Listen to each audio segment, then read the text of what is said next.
if you watch the financial media, you see these glaring headlines that say oil prices are going down or interest rates are going up or whatever it is. And lots of people take those headlines and they make a quick decision as to what the implications of that headline are, and then they change their investment portfolio accordingly.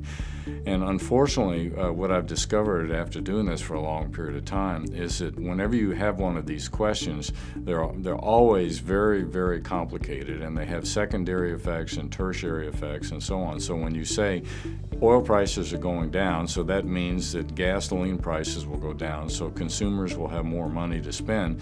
Yes, that's true, but there are also many, many other implications of that possible. Let me just mention a couple. Because oil prices are down, energy companies in some cases are in serious financial trouble. Some of them will default on their debts, which means that some banks and some bondholders will have some problems.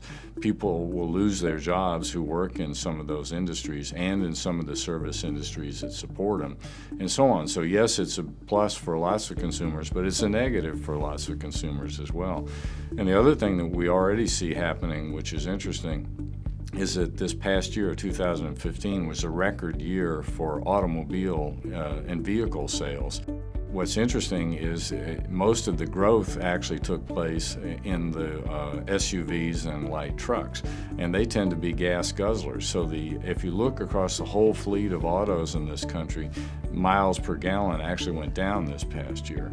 So what that suggests is this short-term decrease in the price of oil that we've experienced has caused people to buy more gas-guzzling kinds of vehicles, drive more miles, and that probably suggests that over the long term it's going to put upward pressure on oil prices. So when you make the immediate snap judgment that oil prices going down are good for energy stocks or bad for energy stocks or good for consumers, you really have to think much more carefully because there are lots of other impacts that you have to think through.